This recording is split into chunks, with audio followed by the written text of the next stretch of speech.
Over the course of that career that Kurt was talking about, I've had the privilege of seeing a good number of hugely talented leaders in action, and seen the way that they can bring most extraordinary creativity and imagination and wisdom and decision-making skills and so on to what they do. Their great visions and the ability to encourage people and motivate people into helping to achieve those visions. Great things. God uses people like that to achieve astonishing things. What I find challenging, though, is that sometimes things can still go badly wrong for those visionary and amazing leaders.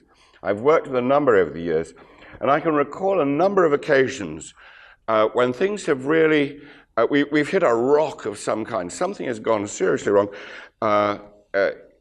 which could have been or should have been avoidable, maybe foreseeable. Why should that be? Surely the whole point about being a great leader is that you don't keep stumbling over things. Well, what I've found is that charisma and vision and drive and creativity are wonderful things.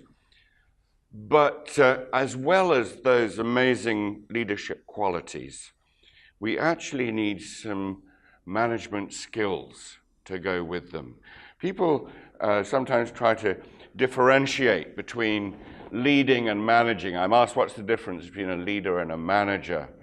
And as you see from these quotes up here, the management is often held in less regard than leadership. Leadership seems like something heroic. So this ad in the Wall Street Journal that said, let's get rid of management. If you want to manage somebody, manage yourself. Do that well, and you'll be ready to start managing and start leading. Do come in and sit down. You're welcome. Yes, you were in my group yesterday, I think. So you don't want to hear it again.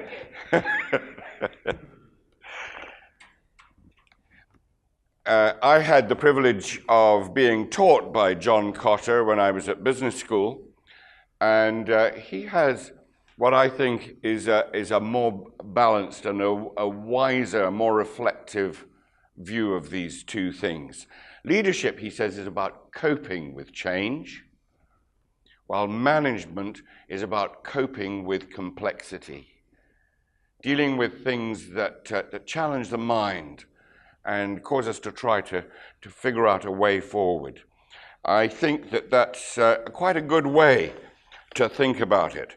And what I've found is that when we ignore some of those aspects, it's kind of easy to fall into a number of fairly straightforward mistakes in the way that we run things. And so today my purpose is to try and highlight some of those. Greg Pritchard loves to have 7 things for this or 10 things for that.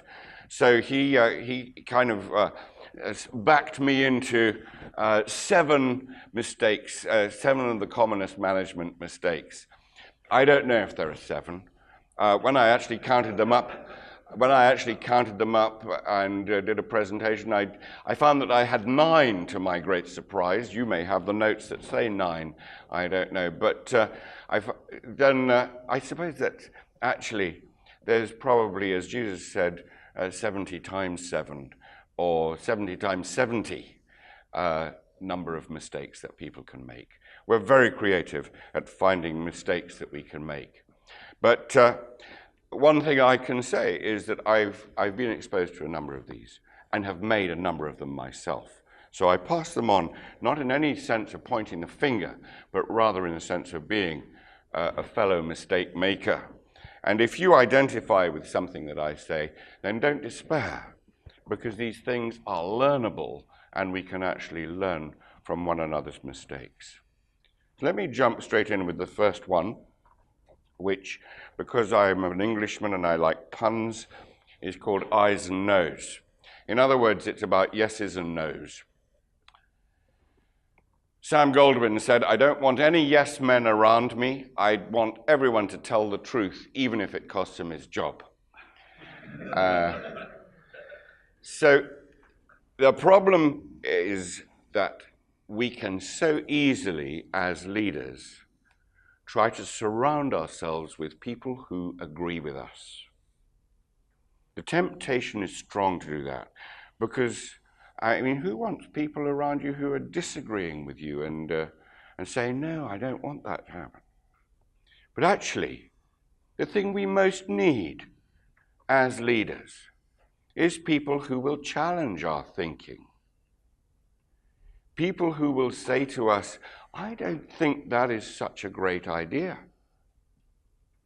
Or even better, "I don't think that's such a great idea, but I think if you gave it a twist like this, then maybe it could work even in spite of the problems." People who will actually say, "No, I think you are going wrong here. You're on the wrong track." Or who will challenge us and say, "How do you feel about the ethics of what you're suggesting there?" You see, these are inconvenient and awkward things for us to hear. But they could be the thing that is the most health-giving to the job that we have of leading, of having somebody say to us, "I think you're wrong." Not in a spirit of vindictiveness or nastiness, but actually out of love.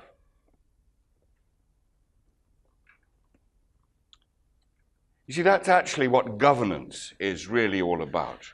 If you have a board of governors or trustees or whatever that oversees the ministry that you're involved with, if they are simply a compliant board that will agree to anything that you put in front of them, then they might just as well not be there. In fact, they're probably doing more damage as a compliant board than if they were challenging, questioning, pushing. When I was at Emmanuel University in Oradea that Kurt spoke about, the leader of Emmanuel, an amazing leader, a man called Dr. Paul Negrutz, he had two people in particular who played that role for him. One was a member of the House of Lords in the UK, Lord Griffiths, Brian Griffiths, and the other was a former chairman and chief executive of a company called ServiceMaster in the US. And some of you will know him, Bill Pollard. And the great thing about both Brian Griffiths and Bill Pollard, they would come and visit, not that frequently, but from time to time they would come and visit, or they would host Paul when he came to the UK or to the US. So probably at least once a year with each of them, maybe more. And the thing that both of them would do, without really knowing the insides of how you run a university, although both have extensive experience of all kinds of things, the great thing, they would ask him tough questions. They would ask him questions about funding. They'd ask him questions about staffing, about students, about numbers. They would put him on the spot and challenge him with what they were hearing. Again, not in a nasty way, not in order to make him squirm, but in order to help him see what the best way forward was. They had high respect for him. They had huge respect for his abilities and his gifting. And that respect was returned from him to them for the way that they would challenge him and question him. Do you have people around you who feel free to push you? To push you to explain a decision? or people who can say that they disagree with you on something. One of the things that, I think one of the most valuable things that I could ever do when I was at Emmanuel was to disagree with Paul Negruz. A couple of times I had to challenge him on what I thought were ethical issues. Not because he's an unethical man, but sometimes when we're in a hurry, we'll do things which are not necessarily the best. And he was very gracious and listened and accepted the things that I was talking about. Enormous honor to have that happen. It has to be said, of course, that there are people who are malicious or negative, who simply want to disagree for the sake of disagreeing. A pastor of a church, I can say from experience, will often come across many people like that. I expect you might know that experience. I had as people were coming out of church a few weeks back, I'd been preaching on giving, and this lady came out of the church and she said, "I think you were completely out of order in the things that you said there." So I guess I just have to agree to disagree with her, because I felt that that was what God had laid on my heart, and it seemed to me to be supported by the scriptures. People will sometimes disagree, and you have to weigh, what does that disagreement mean? How seriously should I take it? Bill Hybels, the senior pastor of Willow Creek Church, has this great saying that he says that when somebody challenges you or disagrees with you, you need to ask, do they share the vision that you have? Because if they share the vision and they're disagreeing, then that is a really helpful comment. You and they have the same object in mind. But if they don't share the vision, then a criticism, a judgment, a negative might well not be that useful. So we need to weigh these things and think carefully about how they work. So, let me ask you in pairs, twos or threes, just to turn to one another and talk a couple of minutes. I'll just give you 2 to 3 minutes to talk about this one, this idea of yes men around you, or people who will disagree and challenge and question you. Do you have somebody like that? If not, what are you going to do about it? Over to you. Just as you see on the slide, I've talked about analyzing an act. I'm not going to go through that process on each of these mistakes, but just to give you an idea of how perhaps to approach this, how to analyze something like this. Look at your present circle of advisors and colleagues and friends.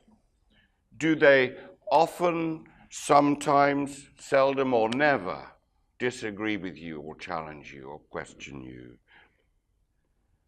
Are your meetings a monologue from you?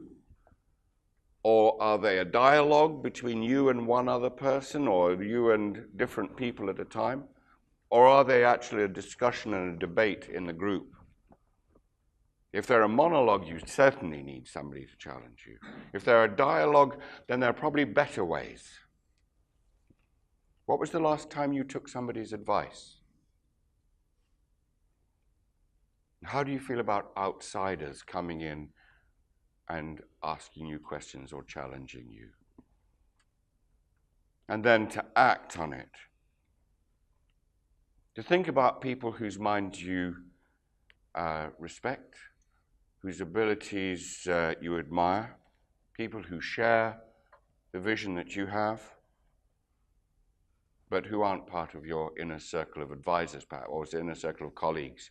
You may want to think about how you get them on board as people who can help you to do better as a leader.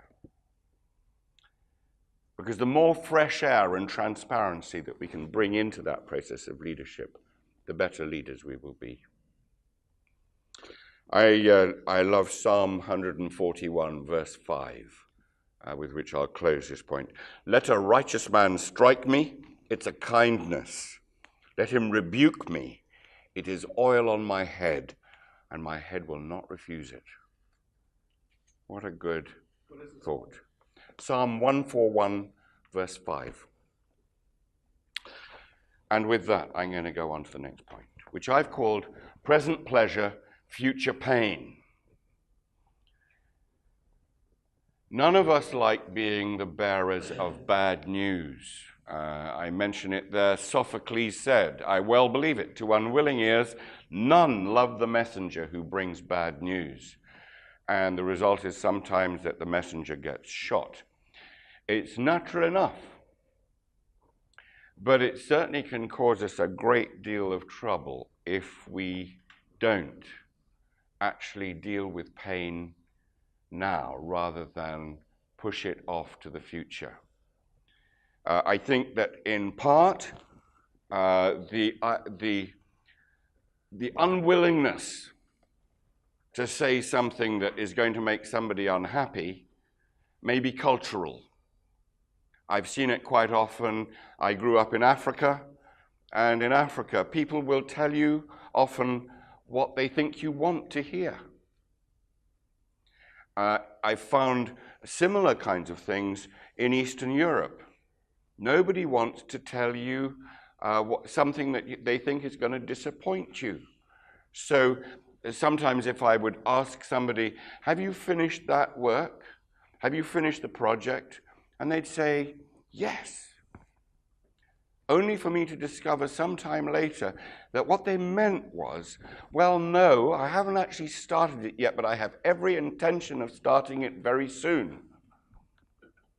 And the reason they told me what I thought was a lie, but which they certainly didn't think of as a lie, was because they didn't want me to feel bad about it. You see, the problem is, of course, when you do that, and especially when it's cross-cultural, as Duane will tell you, that can cause huge disappointment, huge skepticism, a loss of trust, and extreme pain. Again, when I was in Oradea at Emmanuel, I can remember at the outset, we didn't have a U.S. foundation or a money collecting organization, an agency of some kind that would accept donations on a tax efficient basis and then send it to the university. We didn't have our own, we had to do it with somebody, with an agency outside. And they were very supportive, very helpful. For some years, we had a great relationship with them, and they were able to do the things that we needed. And they gave the university a very good deal, a very good break. But after a while, we decided we really needed to have our own foundation. So we started work with lawyers, with supporters, to set up our own foundation, what in the US is called a 501c3, a non-profit organization. And we set this up in the Chicago area. And the one thing we didn't do was mention it to this agency who was taking care of us already. And the reason we didn't say anything, I suppose, was probably because we thought that they would feel that we were rejecting them or pushing them away. So we didn't actually say anything. And of course, ultimately, it all came out without our intending it to, with the result that what could have been an uncomfortable conversation if we had talked about it up front became a very uncomfortable conversation, a very uncomfortable experience because they felt betrayed, they felt let down, they felt rejected, and it caused a huge amount of pain between Christian brothers. How sad. Simply because we hadn't made the effort and taken the trouble to give them a piece of what we thought might be bad news to them. So, a bit of analysis here. How good are you at confronting issues? When was the last time that you broke bad news to somebody? And how timely was it? Did you delay much before passing it on? In the UK, we have a marriage preparation course, and they talk about people who confront easily and people who don't confront problems. In a couple, obviously, this can be a real problem. And they talk about the different characters, people who confront easily and people who don't.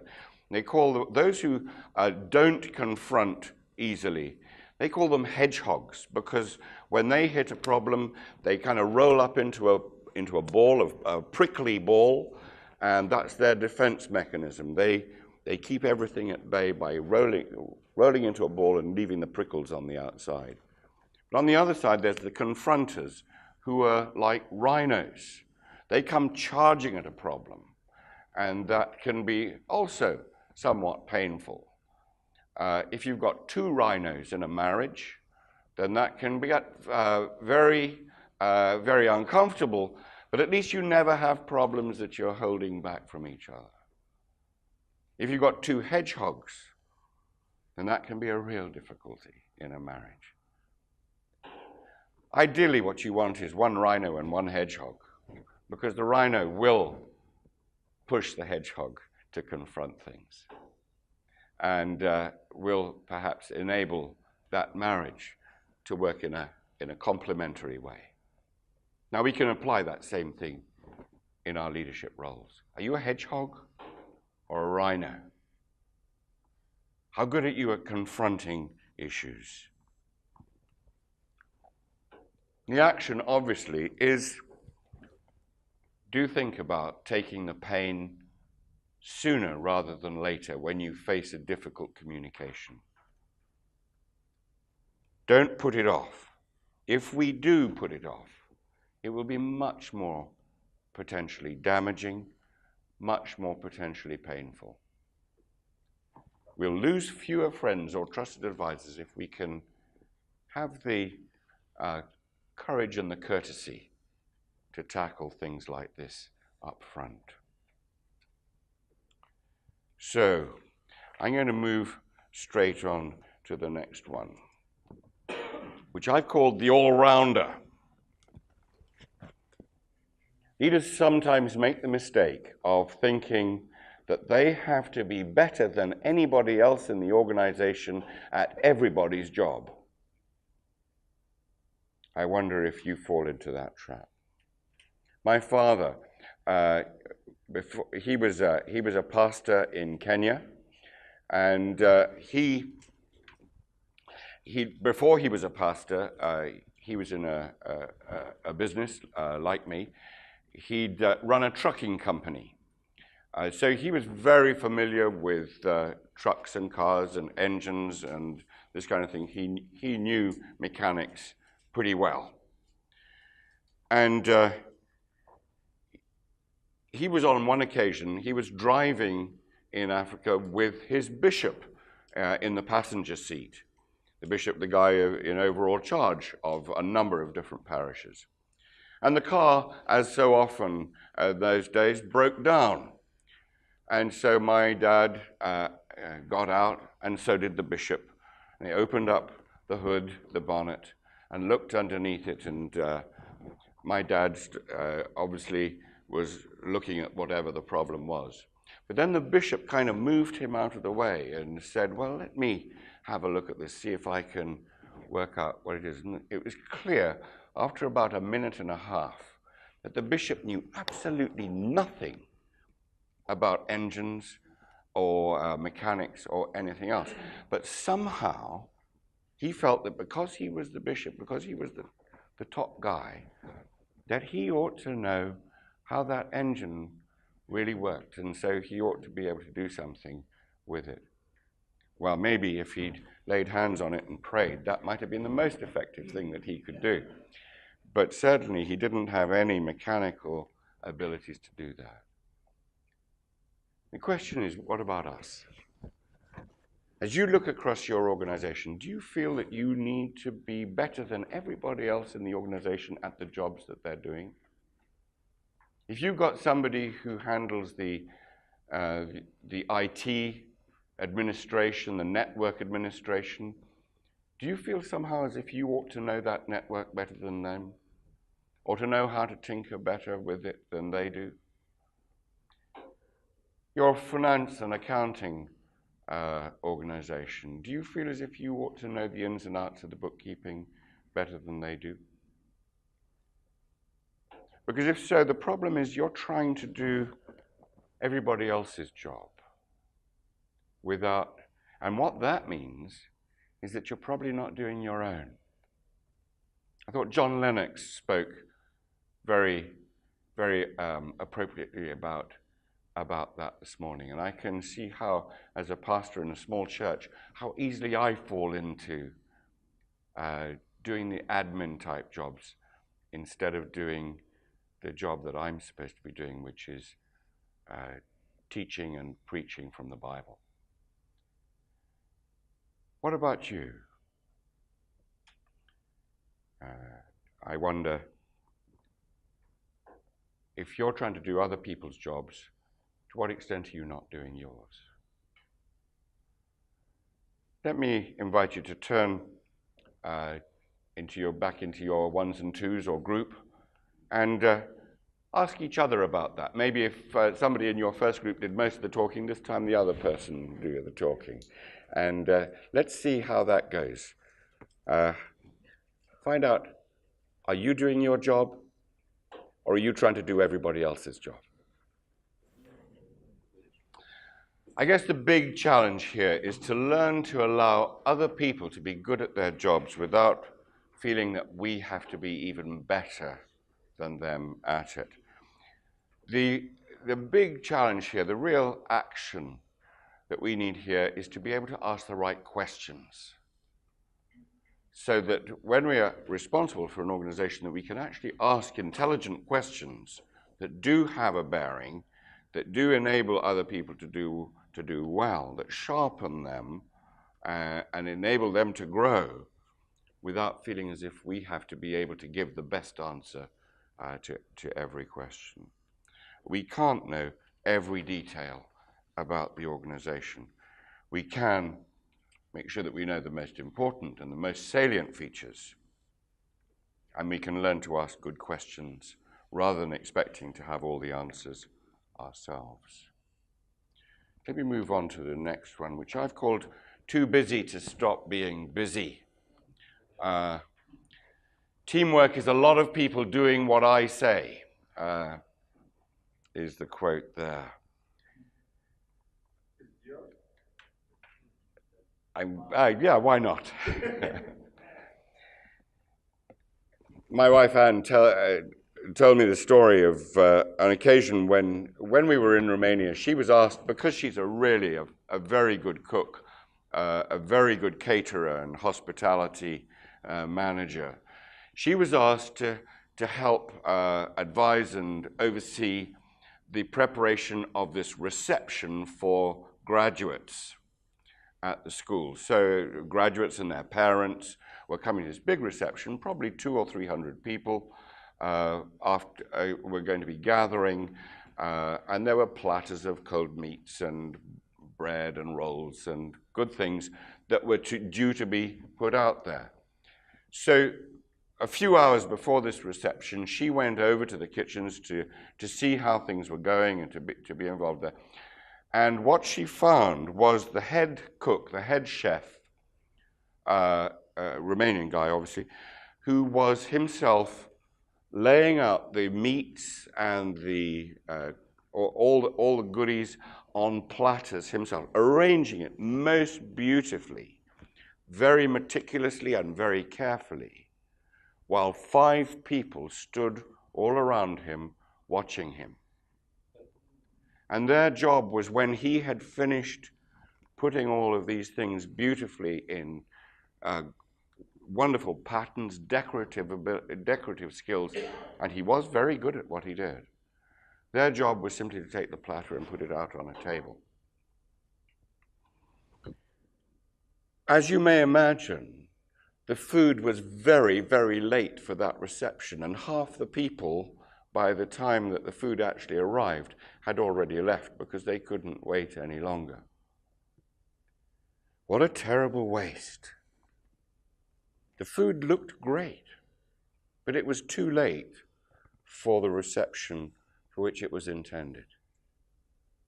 Now, that is something that can happen to us as leaders. We can get so involved in the doing and the actual guts of what needs to be done that we can't take the time to stand back and watch the process of what's going on and see better ways to do them. I say this certainly knowing it of myself, how tempting it is for me to get into the doing more than the viewing, if I could put it that way. The ability to stand back, reflect, consider how this could be done better, take a bird's eye view of what's happening. The problem is, it's I suppose, that we get so busy with the doing that we just don't have the time or the energy to step back and look at what's going on. And if you're like me and you like the doing bit, then it's tempting to want to do that. Partly because we know that we'll do it the way that we're really happy with. And if I leave it to somebody else, then they might not quite do it the way I like it. But I ask you, how many times are you going to do that? How often are you going to do it all yourself rather than showing somebody else how to do it and then letting them get on with it? How many times are you going to say to yourself, I haven't got the time to teach somebody else how to do it because we haven't got the time, it's urgent, I must do it myself because I'm the only one that will do it to the standard that I want it. You see, in every job, there are straightforward tasks that we ought to be giving away. Giving away involves probably teaching somebody else how to do it. It certainly means when you've given it away, letting them keep it and not keep trying to take it back because we think we could do it better. It means building up, developing a tolerance for other people's mistakes because they will make mistakes. And it's probably not perfect. It's probably not exactly how you wanted to have it. But maybe that's the cost of it. That's the cost, to some extent, of being able to give it away. Because in the grand scheme of things, how significant, how important is it that it be absolutely perfect? Maybe it's perfectly good enough for the purpose for which it's intended and designed. So I really would encourage you to think about what can I, of the things that take my time, maybe hours of my time, what can I give away? I remember advising somebody once who was asking me in desperation, what am I going to do about all this email that I get? Hundreds and hundreds of emails every day. I can't possibly answer them. What am I going to do? So I suggested two things. I said, first of all, I suggest that you give yourself an email amnesty. Take every email and delete it. Everything in your inbox, delete the lot. Hallelujah. Like even the past emails? Everything. Yeah, not just those. Not just today's, everything. Delete them. Because anything that's important will come back. It may come back to haunt you, but it'll come back. And the second thing that I said, you've got an assistant. What you should do is create a special private email of your own, an email address that only you and your assistant and maybe one or two others know. And never answer emails from that email address, never send emails from that email address. But your assistant should get all of your emails and sort them into the ones that they can handle, that somebody else should handle, and only a very few that only you can handle. And you can set the criteria for that. And he actually did it. And he's still doing it today. And as far as I can see, it seems to be working. I don't know if he deleted everything, but he does seem to be free from that task. Yeah. Have I tried it myself? I don't have anybody to give the email to, so I mean, I have deleted everything in my inbox. Yes, I have done that. I don't do it regularly, but I have done it. In other words, I cleared the decks. I gave myself an amnesty and started again. It's not a permanent thing. You don't delete every email every day. No. Although I try to delete it once I've dealt with it so that it doesn't hang around. But this wasn't really about email. What I'm talking about is handing on jobs, making sure that you're not getting bogged down with ones that you don't need to be doing, because that makes you too busy to keep to be able to stop being busy. Let me move to the next one, which I've called staying out of touch. I love this quote from AT&T. We know that communication is a problem, but the company is not going to discuss it with employees.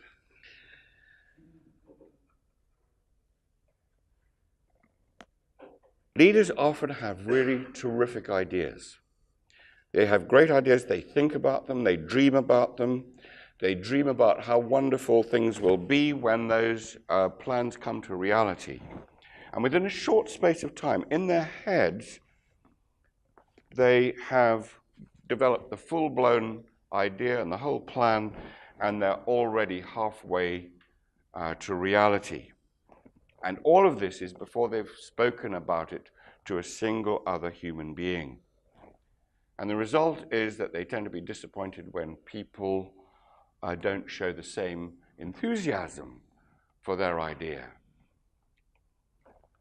The reason is that they haven't actually communicated it at all with somebody else. They haven't shared it and got discussion or feedback or the sparking of alternative ideas that help to build something that's really durable. I don't think I've ever been in an organization where people say things like, well, above all in our organization, we have really excellent communication. I don't think I've ever been in an organization that says that. On the contrary, when you ask people about how they feel about the organization, I would be prepared to put money, if I were a betting man, on the idea that people will say communication is poor in our organization.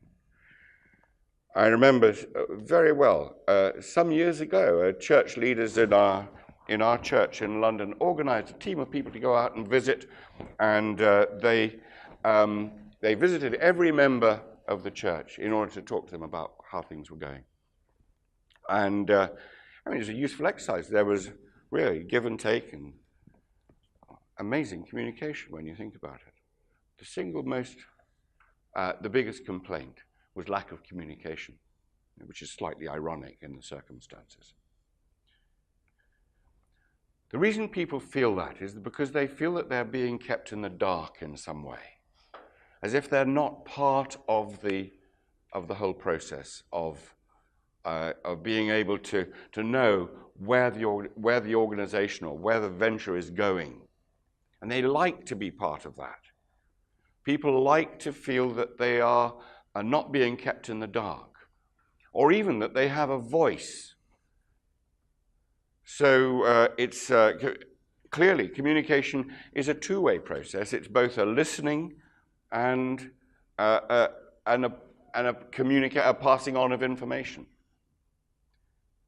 And both of those things are things that leaders are not necessarily very good at. We tend to build the ideas in our own heads before we pass them on to others.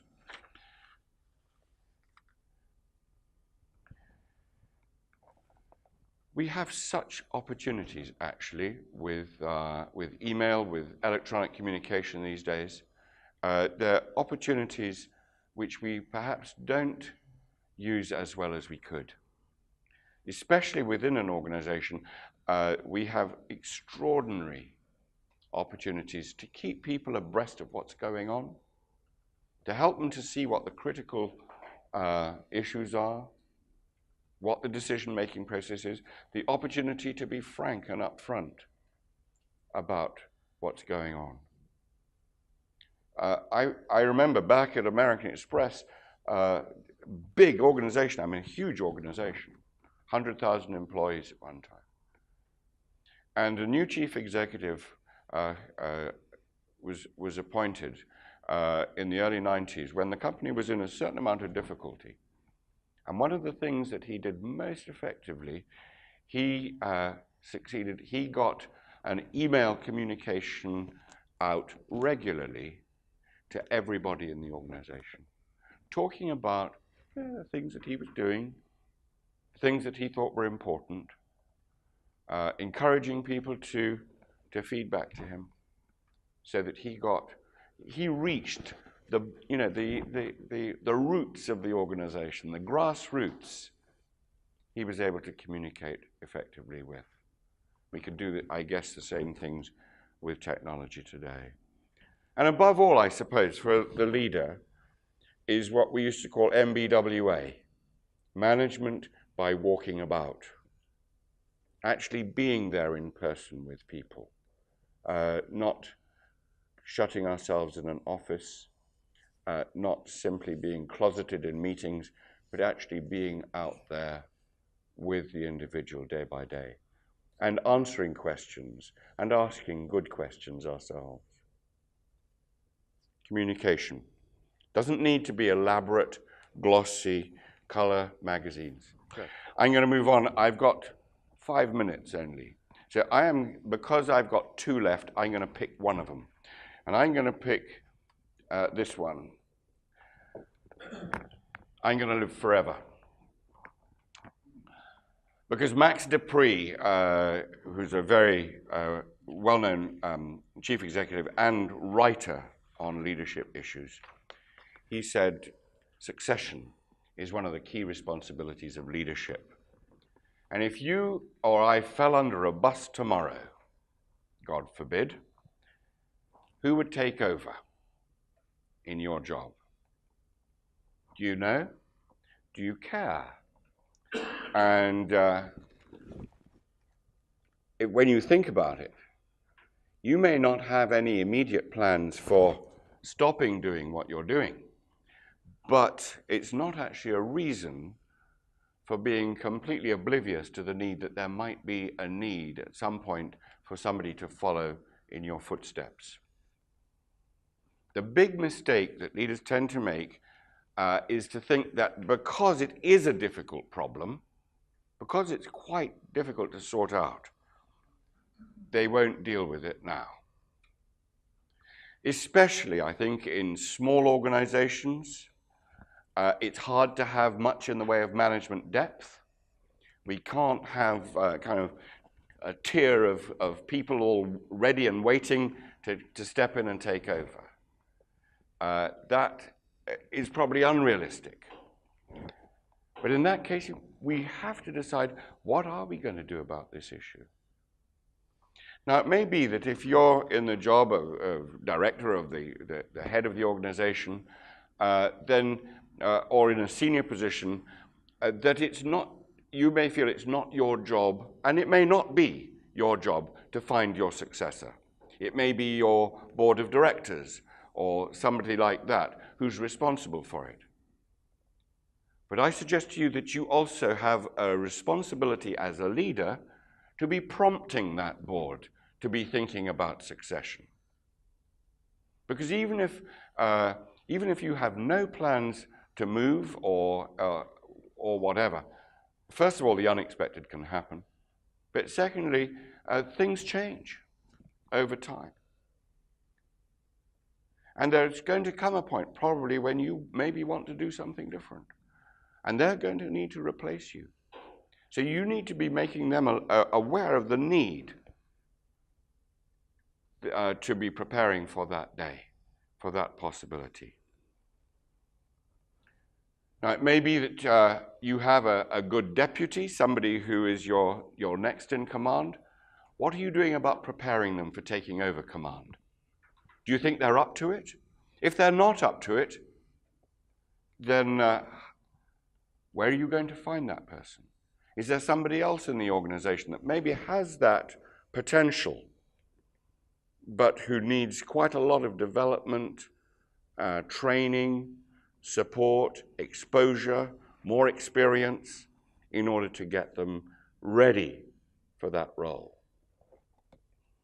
We have an obligation to help identify and to prepare a successor, I suggest to you. Even if it's not our immediate obligation. In other words, it's not us that's going to have to do the finding, but somebody else. What are we doing ourselves to help those others make that determination? You may have to push your board of directors. You may have to give them nudges from time to time. But we need to be doing it. Let me make the point, too, that it's not necessary to have somebody who is a clone of you to take over. We don't have to have the exact replica of you as leader. In fact, probably that's not desirable to have you, a clone of you, as taking over. The clone is not necessarily what the organization needs. Maybe what they need is somebody who brings new things to the party. New skills. The ability to take it on from where you've brought it, they need to take it on to the next stage. So what kind of a person is that? You need to be thinking about that and maybe prompting your board in the same direction. So, let me leave it with you with just a little summary. Do you have a successor identified? If not, what are you doing about it? If it's not your responsibility, whose is it? And what are you doing to make them aware of the need to be moving on it? I think that I'm going to leave it there. Kurt, let me hand back to you, and I'll stop there.